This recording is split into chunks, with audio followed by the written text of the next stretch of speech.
Yang kami hormati Bapak Wakil Presiden Republik Indonesia beserta Ibu Hajjah Wuri Ma'ruf Amin. Yang kami hormati pimpinan dan anggota lembaga negara, yang mulia para duta besar dan perwakilan negara-negara sahabat. Yang kami hormati para Menteri Kabinet Indonesia Maju. Yang kami hormati para alim ulama, hadirin hadirat yang berbahagia. Alhamdulillah Rabbil Alamin alladhi bi'izzatihi wa jalalihi asra abdahu layla. Ashhadu an la ilaha illallah wa ashhadu anna Muhammadan abduhu wa rasuluh. Allahumma salli wa sallim wa barik ala nabiyyina Muhammad. Segala puji milik Allah Subhanahu wa taala. Sungguh dahsyat Allah Subhanahu wa ta'ala memperjalankan hambanya dengan cara yang tidak terduga. Itulah hadiahnya kepada sang kekasih baginda Nabi Muhammad sallallahu alaihi wasallam. Di saat sang Rasul berduka, pamannya wafat, istrinya meninggal, dan ia pun diusir ketika hendak hijrah ke kampung Taif. Diusirnya bukan dengan kalam-kalam verbal, tidak seperti diviralkan zaman sekarang. Dulu langsung secara fisik. Seperti yang kita sudah maklum, baginda Rasul sallallahu alaihi wasallam diusir dengan cara dilempar dengan kotoran-kotoran binatang, dengan kerikil-kerikil yang tajam. Sembari sumpah serapah mereka katakan majnun, orang gila, mashhur, orang yang tersihir, dan lain sebagainya. Tapi baginda Rasulullah SAW, beliau hanya diam. Tiba-tiba Sayyidina Jibril alaihissalam datang. Ya Muhammad, maukah engkau aku tawarkan bantuan? Bantuan apakah yang ditawarkan Sayyidina Jibril?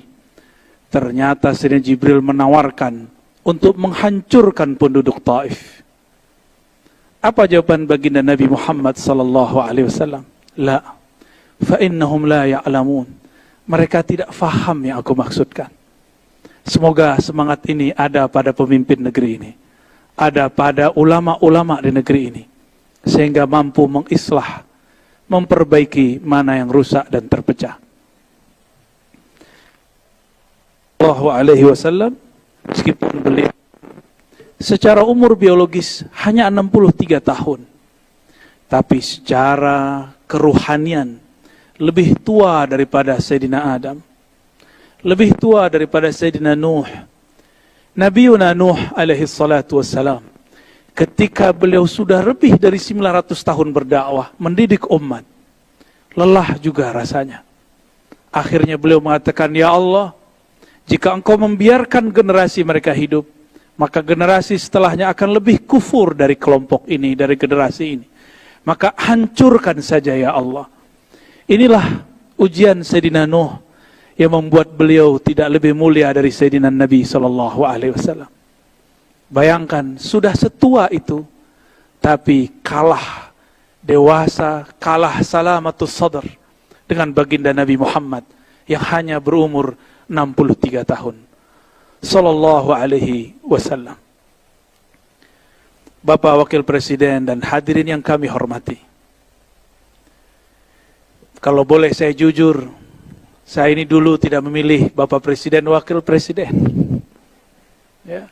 Saya memilih mencoblos yang sekarang sudah jadi menteri. Ketika berita di mana-mana menyebutkan yang saya coblos mau jadi menteri, dalam hati merenung dalam, antara kesal tapi juga bertanya-tanya, apakah hati dia lebih bening daripada hati saya yang kata orang saya di Ustadz dan Buya? Apakah hati dia lebih salamah, lebih terbebas dari dendam dan kesal daripada saya yang katanya memimpin tarekat dan zikir? Ternyata disitulah jawabannya. Nabi SAW berdoa, Allahumma inni as'aluka salamatus sadr. Ya Allah, aku memohon kepadamu salamah, terbebasnya kebencian-kebencian dan dendam, kekesalan dari dalam dada. Ditambah lagi di semua kitab-kitab Ahlus Sunnah yang menjadi panutan mayoritas umat Islam di Indonesia. Di situ ada kalimat kewajiban mendoakan para pemimpin. Wa in jara, meskipun dikabarkan dia zalim, meskipun dikabarkan tidak disukai, maka wajib mendoakannya. Ditambah lagi Imam Sya'rani mengatakan dalam kitab Al-Bahrul Mawrud, ma ra'aitu ahadan minas sufiyah anqara alal umara illa qalilan. Aku tidak melihat ulama-ulama ahli qalbu, ahli ma'rifat, yang biasa kita kenal dengan sufi, bertarekat, kecuali mereka sedikit sekali ingkar kepada ulama dan umara. Justru mereka mendoakannya dari dalam hatinya, dalam khalwatnya, dalam kesendiriannya. Karena yang dia fikirkan adalah masalihul ummah, kemaslahatan umat, bukan emosi berpolitik semata. Semoga pemimpin-pemimpin negeri ini diberikan salamatus sadr. Terima kasih sudah merawat negeri ini. Semoga Allah membersamai pemimpin kita, ulama-ulama kita. Amin ya rabbal alamin. Bapak Wakil Presiden dan hadirin yang kami hormati, kisah Isra Mi'raj sudah banyak diceritakan. Tapi karena memori manusia pendek, apa salahnya kita mengulang sedikit. Namun kami menarik jauh-jauh ke masa sebelum Nabi Yuna Adam dicipta. Dulu sebelum bangsa Adam, Bani Adam dicipta, sudah ada satu klan yang disebut klan api, Banu Jan. Kelompok Banu Jan ini sebagaimana disebutkan dalam Al-Bidayah wa Nihayah Imam Ibnu Katsir, adalah kelompok yang merusak di muka bumi. Akhirnya Allah mengkiamatkan kiamat pertama untuk mereka dengan menurunkan meteor, menghabisi mereka. Bangsa api dihabisi dengan batu api. Jadi cerita ini bukanlah dongengan Darwin, cuma sayangnya Darwin agak cocok logi. Tapi di saat itu terjadi, Allah berkalam kepada Sayyidina Jibril. Ya Jibril, itu ada putranya Raja Jan.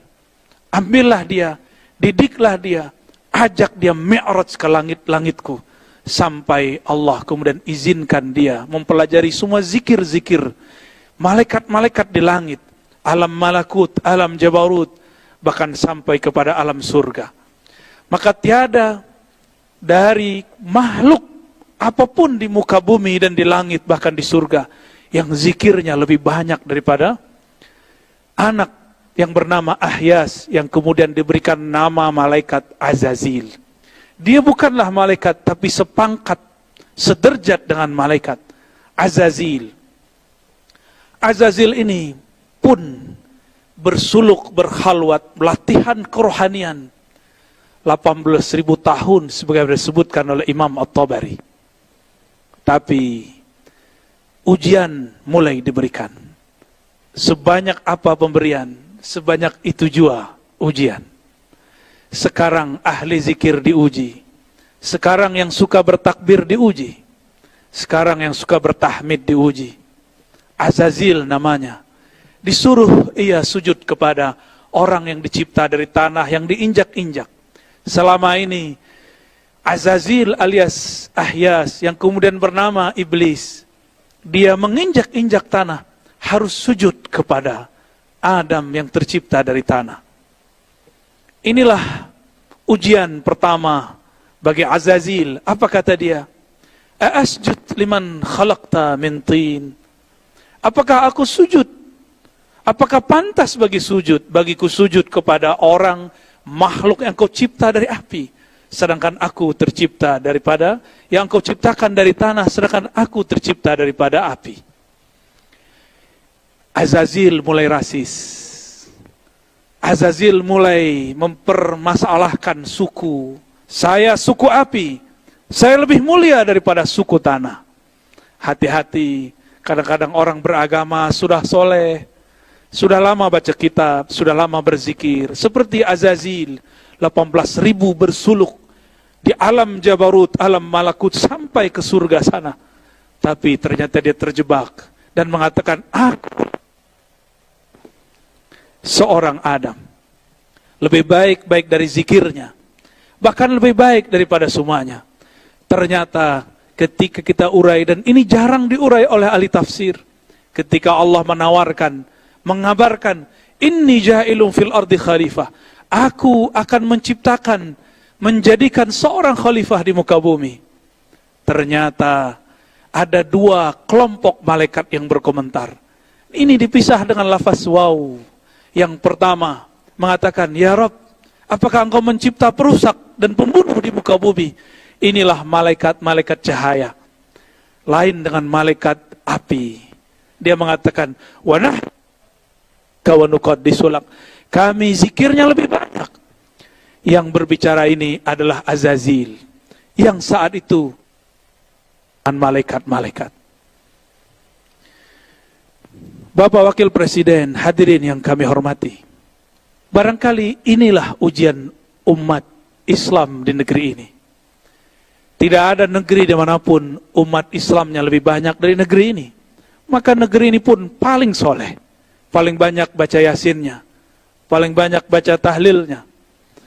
Jika diuji dengan kalam-kalam yang tidak berkenan, apakah akan nanti mengatakan hal yang sama dengan Azazil dahulu kala? Inilah pendek ceritanya, akhirnya Azazil diusir. Diusir dari surga, dan Allah mengatakan, apakah kamu minal alin? Apakah kamu bangsa yang sangat tinggi? Dengan itulah bergantilah Azazil dari nama mulia Azazil sebagai khazinul jannah, penjaga surga, menjadi iblis yang dijauhkan dari jalan kebenaran. Lain ceritanya dengan Nabi Muhammad sallallahu alaihi wasallam. Beliau sebelum diangkat ke langit, dimasukkan ke surganya, Allah membersihkan jantungnya, dadanya 2 kali. Tidak ada ini dalam sejarah Azazil. Allah bersihkan kolbu Nabi ketika dia berumur 7 tahun. Allah bersihkan kembali ketika hendak naik pada malam itu, malam 27 Rajab. Barangkali inilah saatnya kita mengambil pelajaran. Inilah perbedaan abadi antara mi'raj ruhaninya iblis dengan mi'raj ruhaninya Nabiullah Muhammad sallallahu alaihi wasallam. Apakah itu? Azazil spiritualnya dinaikkan tapi belum dibersihkan jiwanya. Sedangkan Nabi Muhammad sallallahu alaihi wasallam sebelum dinaikkan, nafsiyahnya, keegoannya dibersihkan. Maka bertambah pengalamannya, bertambah kekayaan rohaninya, tidak bertambah sombongnya. Maka jika hendak memajukan negeri ini, jika hendak ingin meningkatkan negeri ini, mari kita bersihkan kolbu ini dari semua kebencian. Mulai malam ini, tidurlah dalam cinta. Cinta Allah subhanahu wa ta'ala. Bukankah Allah sering menyindir kita dengan bismillahnya, bismillahirrahmanirrahim. Kalau orang dulu menyebut, kok Allah cerewet sekali, kok diulang-ulang kata Rahman dan kata Rahim. Tiada lain, tiada bukan, supaya kita mengambil pelajaran dari sana. Inilah yang dikatakan oleh Nabi SAW sebagai hadis penutup yang kami baca pada malam ini. Diriwayatkan oleh Imam Al-Hakim At-Tirmidzi. Apa kata Nabi SAW? Inna lillahi, sesungguhnya Allah memiliki 100 lebih, wa 17, yaitu 117 khuluqan, akhlak atau adaban, adab. Ambillah satu saja, dakhaltul jannah, maka engkau akan masuk surga. Maka makhluk-makhluk surgawi yang ada di muka bumi, mereka yang meniru sifat rahmaniyah Allah, sifat rahimiyah Allah. Sedangkan makhluk tubuhnya manusia, di dalamnya adalah iblis, penuh kebencian, penuh kesombongan. Walaupun berjubahkan jubah alim ulama, walaupun dia berpakaian pakaian orang soleh, Tapi jika di hatinya ada perasaan, ana khairum minhu, aku lebih suci, aku lebih baik, aku lebih berhak, maka hati-hati, itulah syayatinul insi, itulah syaitannya manusia. Semoga negeri ini, umaranya, ulamanya, orang-orang yang bertugas di negeri ini, dan rakyatnya, Allah bersihkan kolbunya dari kebencian-kebencian dan kesombongan. Semoga Allah memberikan nur mi'rajnya kepada kita semua. Semoga Allah merahmati kami yang berbicara dan kita yang hadir mendengarkan. Wa sallallahu ala sayyidil mursalin, Sayyidina Ahmad, Sayyidina Muhammad, wa ala alihi wal mahdi khalifatihi wa sallim. Assalamualaikum warahmatullahi wabarakatuh.